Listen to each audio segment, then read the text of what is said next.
Do you want the version that stays with you? The one that keeps me awake? Now, the real story. But before I tell you about this, let me tell you what she was. You saw what happened to that scholar the moment he saw 9 tails in the moonlight. He ran, didn't even wait for dawn. Why? Not just because she was a fox. Koreans knew exactly what a Gumiho was hunting for. There are 2 ways a Gumiho can become human. The first, find someone who will love you, knowing exactly what you are. The second, consume 100 human livers, one by one, 100, until your cold veins finally start to run warm. That's what he was running from, not a fox. The hunger that looked at him and saw nothing but one more liver to make it to 100. There are whispers, old ones, that some Gumiho who ran out of patience didn't bother waiting for the living. Freshly dug graves, visited before sunrise, the body intact, only the liver gone. I'm not going to confirm or deny that. Before we move on, the liver. Why the liver? In Korea, the liver is not just an organ. It is the seat of the soul, the core of life force. To take someone's liver is to take everything they are. But that conversation, not yet. I'll come back to it. What I will tell you now is this. There was one Gumiho. She had consumed 99 livers. One more, just one more, and it would be over. 1,000 years of waiting. Finally finished. And then she found him.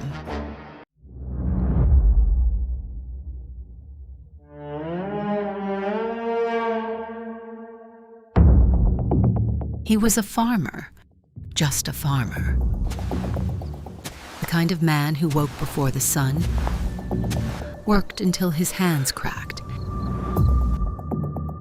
and came home each evening to share a meal that was never quite enough, but was always divided equally. She had watched kings and generals and poets for 1,000 years, men whose names are still remembered.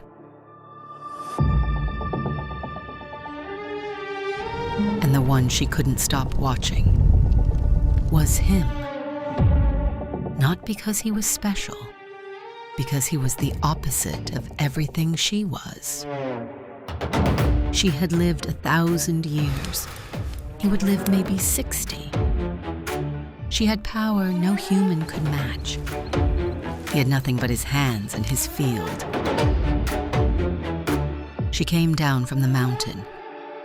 She took her human form. She came for his liver. And then, something she had not planned for. She had hunted humans for centuries. She knew how they moved, how they thought, how they lied. She was ready for all of it. But she was not ready for the silence.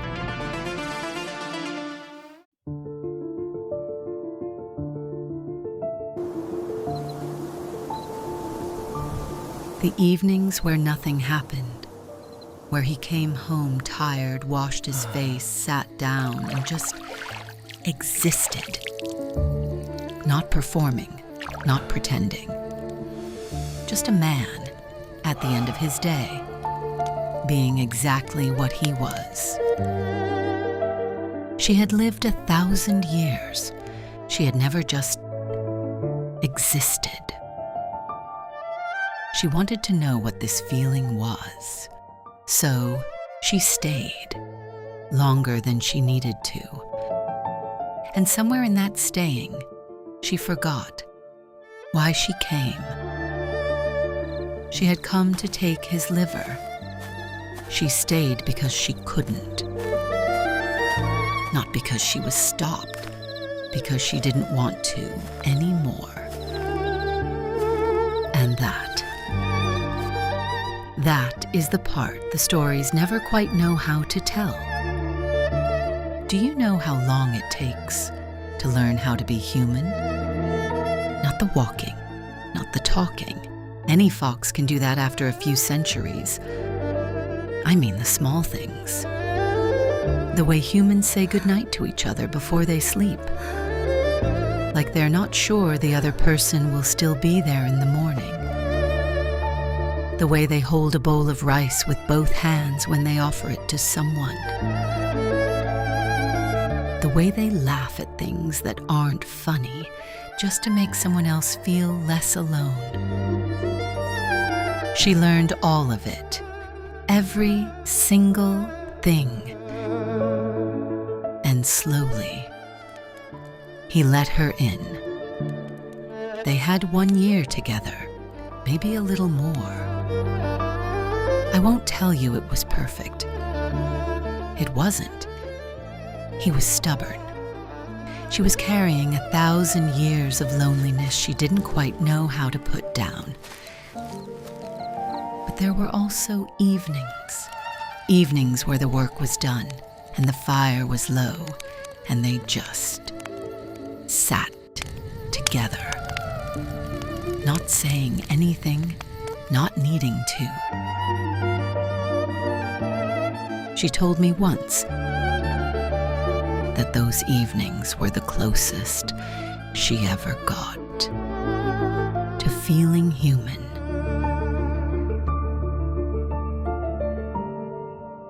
The legends say there is another way, a harder way. Find one human who will look directly at what you are. 9 tails, fox eyes, 1,000 years of hunger. And choose you anyway. She wanted that. And one night, the way these things always go, he saw her.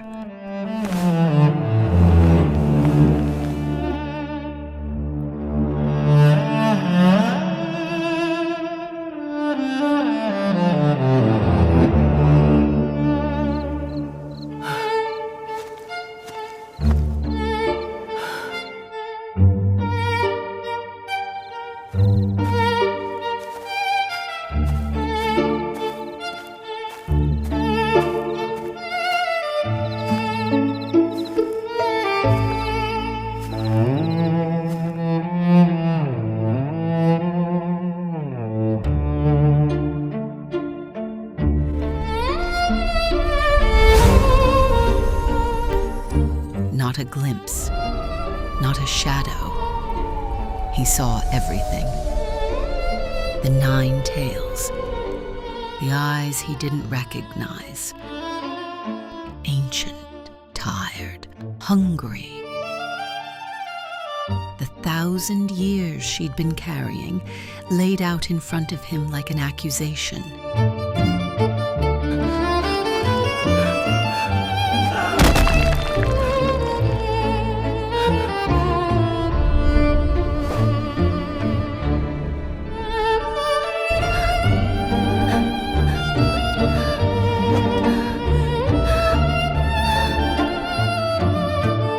She could have let him go. She reached into herself and held out the one thing she had never shown anyone. The Yowu Gosel, the fox bead. A small, luminous orb. Everything she was.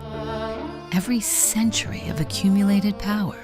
Every memory, every longing she had carried across 1,000 years. Compressed into something small enough to hold in a human hand.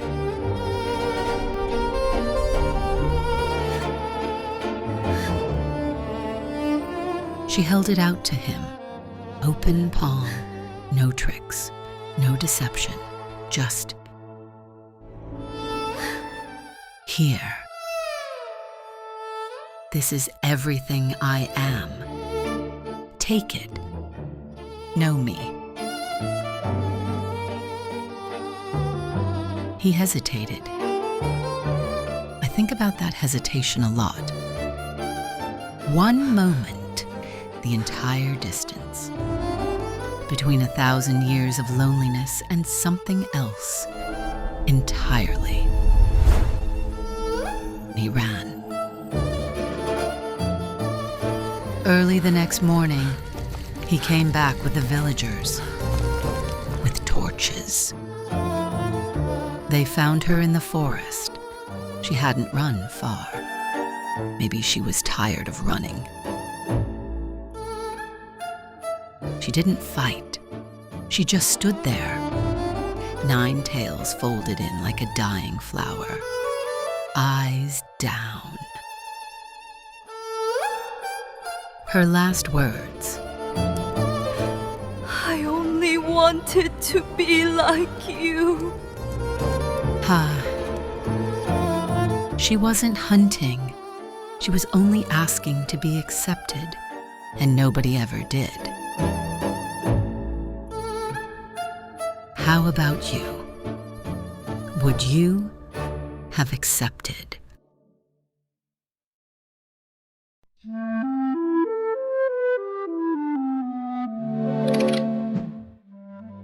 In Korea, she became something to fear. In China and Japan, she became something else. Next, same blood, different legends. I am Aria, hear my call. Aria, hear my call. Whispers rising, shadows fall. Old soul stories carved in scars under silence.